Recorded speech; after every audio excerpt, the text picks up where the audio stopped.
तो चलो आज हम एक ऐसी जगह पे जाए, ये जगह लोकतंत्र के लिए बहुत मायने रखती है और लोकतंत्र के लिए इसका क्या इम्पोर्टेंट है। हम अहमदाबाद में आ गए हैं, गुजरात का।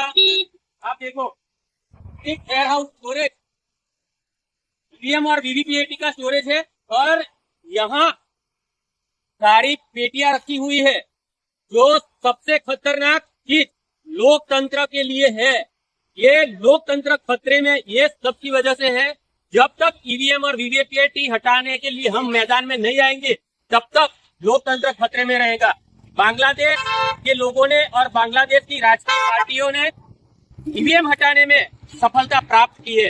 हम लोगों को भी ये मायाजाल को, ये डब्बे में कैद है लोकतंत्र, उसको छुड़ाने के लिए, लड़ने के लिए और ये हटाने के लिए बाहर आना पड़ेगा।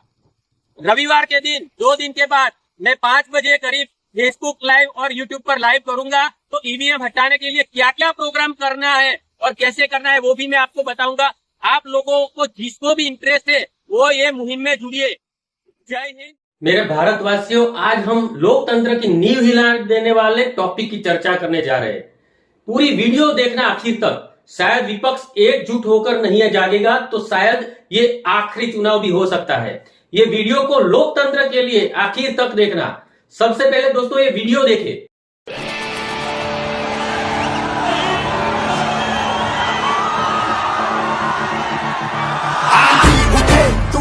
उठे मुश्किल भले मौसम मिले, बढ़ते कदम न रुक पाएंगे, कोई रोक सके तो रोक ले।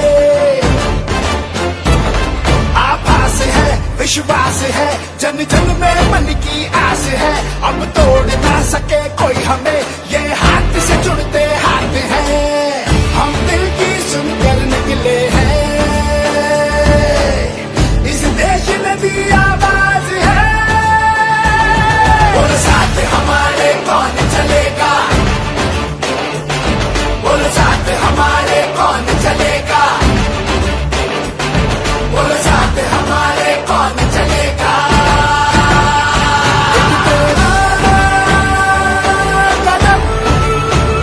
एक मेरा कदम, मिल जाए।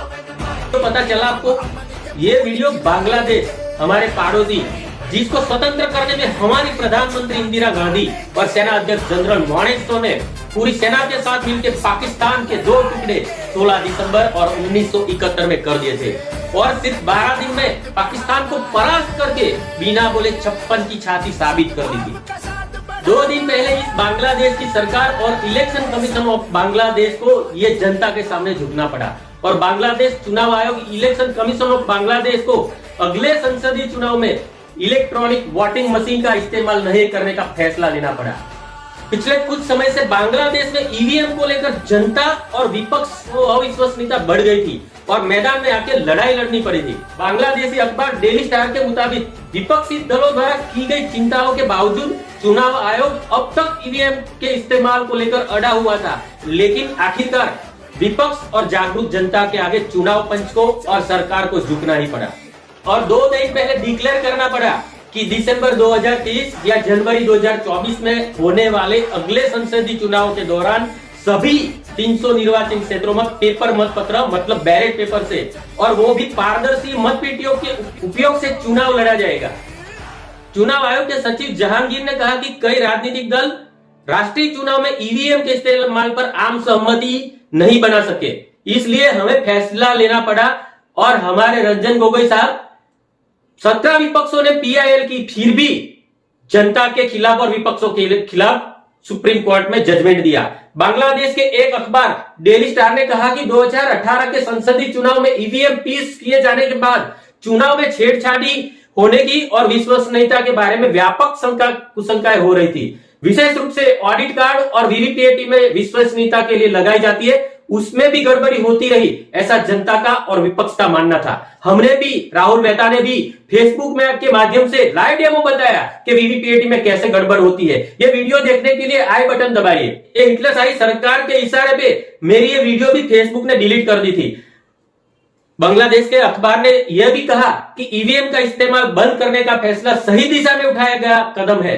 इस कदम से चुनाव आयोग पर जनता और राजनीतिक दलों का विश्वास बढ़ेगा और स्वतंत्र निष्पक्ष चुनावी प्रक्रिया से लोकतंत्र पर विश्वास कायम रहेगा।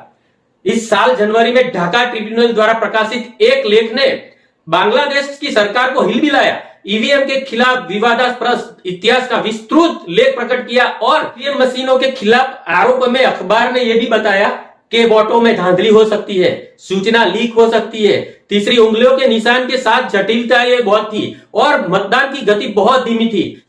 रिपोर्ट में कहा गया है कि 27 दिसंबर 2022 को रंगपुर नगर निगम चुनाव हुआ और जून 22 में कोमिला नगर निगम चुनाव हुआ और ये सब चुनाव में बहुत सारी समस्या ईवीएम को लेकर आई और सिर्फ एक ही रिपोर्ट को भी नजरअंदाज किए बिना चुनाव पंच को ईवीएम हटाने का फैसला लेना पड़ा। हम राह देखेंगे कि हमारा चुनाव पंच ऐसा निर्णय कब लेगा, लेकिन क्या हमें बाहर नहीं निकलना पड़ेगा?